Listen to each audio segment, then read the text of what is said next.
Om Swastiastu adik-adik semuanya, selamat pagi, semoga kalian dalam keadaan sehat. Hari ini adalah pertemuan pertama kita di semester 1 kelas 4 di pelajaran 1. Nah, sebelum kita mulai belajar, perkenalkan nama Bapak Iwayan Mogok Arta, bisa dipanggil Pak Wayan.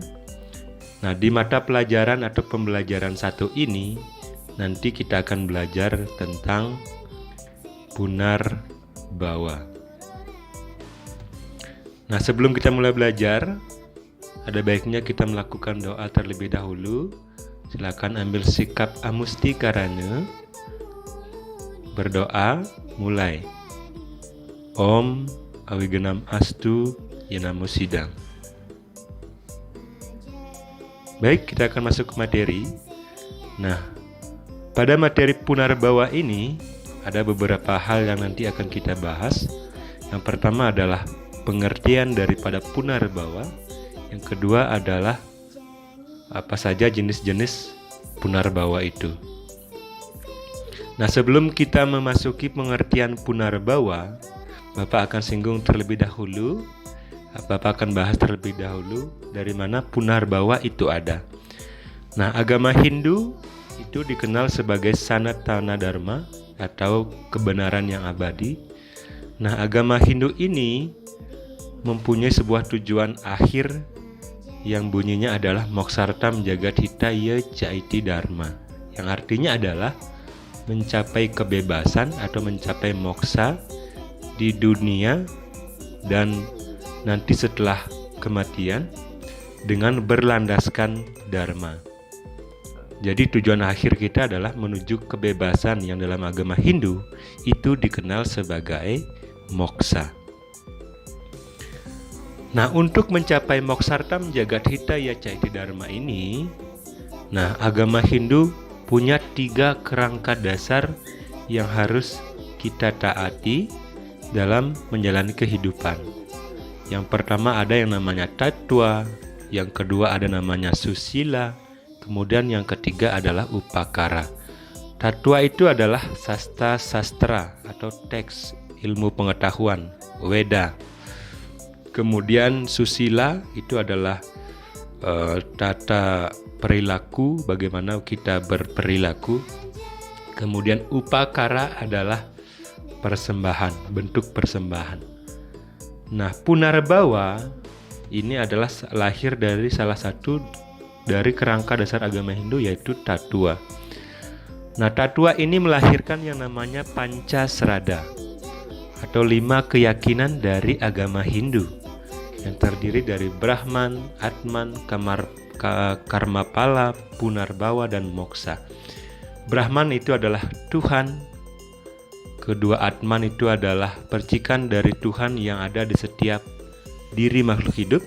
Karmapala adalah hasil perbuatan. Kemudian punarbawa, nah inilah yang akan kita bahas nanti. Kemudian ada moksa. Moksa itu adalah tujuan akhir agama Hindu atau moksa atau kebebasan. Nah, sekarang kita bahas punarbawa. Nah, punarbawa ini adalah suatu kelahiran berulang-ulang atau yang dalam agama Hindu itu dikenal sebagai samsara. Nah, punarbawa ini kenapa bisa terjadi kelahiran berulang-ulang? Nah, agama Hindu kita mengenal yang namanya kelahiran berulang-ulang. Itu disebabkan karena semasa kita hidup di dunia ini masih ada dosa-dosa atau perbuatan buruk yang harus kita perbaiki di kehidupan berikutnya. Nah, jika perbuatan buruk itu sudah sama sekali tidak ada, maka seseorang itu akan mencapai namanya moksa atau bersatunya Atman yang ada dalam diri kita bersatu dengan Brahman, dengan Tuhan. Nah, makanya ada punarbawa karena masih banyak hal buruk yang harus kita perbaiki di kehidupan berikutnya. Nah, perhatikan gambarnya dari bayi, remaja, dewasa, tua, kemudian meninggal, kemudian lahir lagi karena masih ada dosa ataupun kesalahan yang harus kita perbaiki. Nah, ketika lahir kembali, manusia itu sudah memakai badan yang baru atau tubuh yang baru. Biasanya orang yang lahir itu sudah tidak mengingat lagi kelahiran sebelumnya, kecuali orang-orang tertentu yang diberikan anugerah khusus oleh Tuhan. Nah, apa saja bagian-bagian daripada punarbawa itu atau kelahiran itu? Nah, jenis kelahiran manusia itu ada dua, termasuk juga makhluk hidup yang lainnya. Ada namanya surga syuta, kemudian ada namanya neraka syuta. Nah, apa sih yang dimaksud dengan surga syuta? Nah, surga syuta itu adalah seseorang yang lahir dari surga. Nah, seseorang yang terlahir dari surga disebut dengan surga syuta. Orang tersebut terlahir dari surga karena dalam hidupnya menjalankan dharma atau kebaikan. Nah, kenapa sudah melakukan dharma dia lahir kembali? Nah, ini maksudnya adalah perilaku dharmanya atau baiknya yang dominan.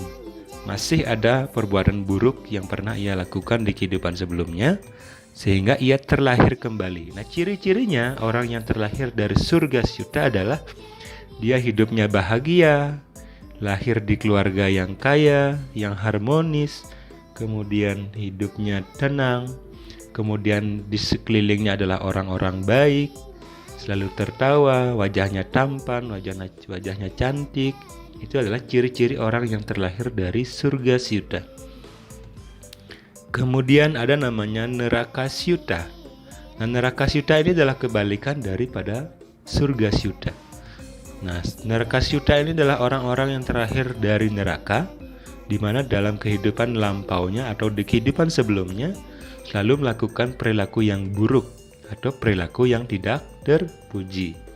Nah, ciri-cirinya neraka syuta ini adalah hidupnya sengsara, selalu sakit, padahal dia sudah selalu berbuat baik, tetapi kenapa hidupnya selalu miskin, selalu di bawah, selalu disiksa oleh orang lain, padahal dia adalah orang yang baik, orang yang tidak pernah menyakiti temannya.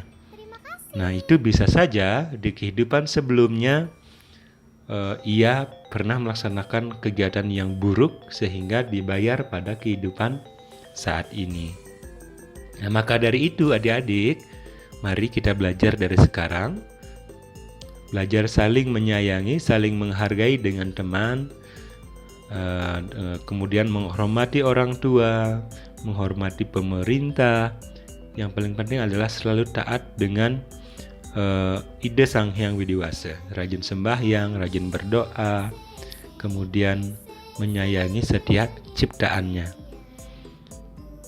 Nah, demikianlah pelajaran kita hari ini. Di pertemuan selanjutnya kita akan lanjutkan lagi tentang punarbawa. Nah, untuk hari ini Bapak cukupkan sampai di sini. Jika ada pertanyaan silakan kalian komen di WhatsApp group. Kemudian sebisa mungkin Bapak akan membantunya. Terima kasih. Bapak tutup dengan Paramesanti dan Bapak tutup juga dengan doa. Om Loka Samasta Sukinu Bhavantu. Om Santi Santi Santi Om.